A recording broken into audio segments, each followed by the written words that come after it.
1, 2, 3, 4 latest గా YCP 5వ జాబితాను రిలీజ్ చేసింది. 3 అసెంబ్లీ 4 లోక్సభ సెగ్మెంట్లు మొత్తంగా 7 నియోజకవర్గాలకు కొత్త ఇన్ఛార్జీలను నియమించారు.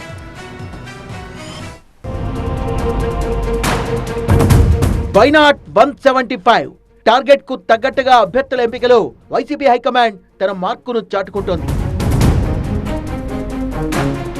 5వ జాబితాలో అరకు అసెంబ్లీ ఇన్ఛార్జిగా రేగం మత్స్యలింగం, అవనిగడ్డలో సింహాద్రి చంద్రశేఖరరావు, సత్యవేడులో నూగుతోటి రాజేష్ ను ఇన్ఛార్జీలుగా ప్రకటించారు. కాకినాడలో చలమలశెట్టి సునీల్, మచిలీపట్నంలో సింహాద్రి రమేష్ బాబు, నరసరావుపేటలో అనిల్ కుమార్ యాదవ్, తిరుపతిలో మద్దిల గురుమూర్తిని లోక్సభ ఇన్ఛార్జీలుగా నియమించారు. పార్లమెంటుకు, శాసనసభ నియోజకవర్గాలకు ఏవైతే పేర్లు చెప్పబోతున్నానో వారందరినీ ఇన్ఛార్జిగా మా పార్టీ అధ్యక్షుడు జగన్మోహన్ రెడ్డి గారు ఆలోచనతో ప్రకటిస్తున్నాం. విజయసాయిరెడ్డికి గుంటూరు పార్లమెంట్ అదనపు బాధ్యతలను అప్పగించారు. ఒంగోలు పార్లమెంట్ సహా కందుకూరు, సంతనూతలపాడు, కావలి 3 అసెంబ్లీ నియోజకవర్గాలకు కోఆర్డినేటర్ గా చెవిరెడ్డి భాస్కర్ రెడ్డిని నియమించారు. Machilipatnam sitting MP Balashowry party మారిన సంగతి తెలిసిందే.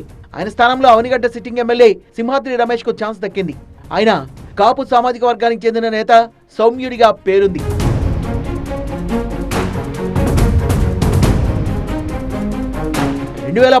లో కాకినాడ నుంచి లోక్సభకు పోటీ చేసి స్వల్ప ఓట్ల తేడాతో ఓడిపోయిన చలమలశెట్టి సునీల్ కు మళ్లీ ఛాన్స్ ఇచ్చింది వైసీపీ హైకమాండ్. సర్వేలు సునీల్ కు అనుకూలంగా ఉండడంతో ఈ నిర్ణయం తీసుకున్నట్టు తెలుస్తోంది.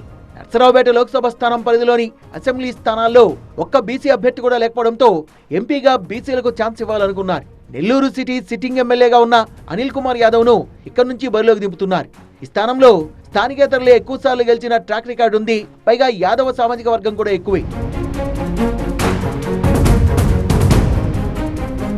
తిరుపతి సిట్టింగ్ ఎంపీగా ఉన్న గురుమూర్తి 3వ జాబితాలో సత్యవేడు అసెంబ్లీ ఇన్ఛార్జిగా నియమించారు. సత్యవేడు సిట్టింగ్ ఎమ్మెల్యే ఆదిమూలంను తిరుపతి పార్లమెంట్ ఇన్ఛార్జిగా నియమించారు. ఈ విషయంలో అసంతృప్తి వ్యక్తం చేసిన ఆదిమూలం పార్టీని వీడారు. దీంతో తిరిగి స్థానంలో గురుమూర్తికే అవకాశం ఇచ్చారు. గురుమూర్తి ఎవరైతే ఉన్నారో ఆయన మొన్న సత్యవేడు ఎమ్మెల్యే నియోజకవర్గానికి వచ్చి పెట్టాం. మళ్ళీ ఆయన తిరిగి బ్యాక్కి ఆయన పార్లమెంట్ నియోజకవర్గాన్ని ఆయన పర్యవేక్షించడానికి ఆయన్ని చూడమని చెప్పి ఆదేశాలు ఇవ్వడం ఆదేశిస్తున్నారు. సత్యవేడు అసెంబ్లీ ఇన్ఛార్జిగా కొత్తగా నూగుతోటి రాజేష్ కు బాధ్యతలను అప్పగించారు.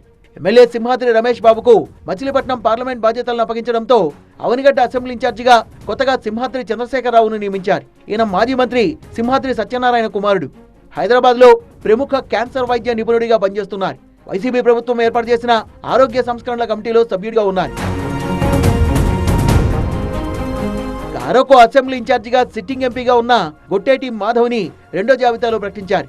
అరకు సిట్టింగ్ ఎమ్మెల్యేగా ఉన్న చెట్టి పాల్గొన వర్గం మాధవ్కి సీటు ఇవ్వడాన్ని తీవ్రంగా వ్యతిరేకించింది. పలుమార్లు పాల్గొనను సీఎం కార్యాలయానికి పిలిపించి మాట్లాడినా ఆయన అనుచరులు మాత్రం ససేమిరా అన్నారు. మత్స్యలింగాన్ని కొత్త ఇన్ఛార్జిగా నియమిస్తూ అధిష్టానం నిర్ణయం తీసుకుంది. ప్రజాభిమానం, సర్వేల ఆధారంగానే మార్పులు చేర్పులు అంటున్న వైసీపీ 5వ జాబితాలో కూడా అదే మార్కును చూపించింది.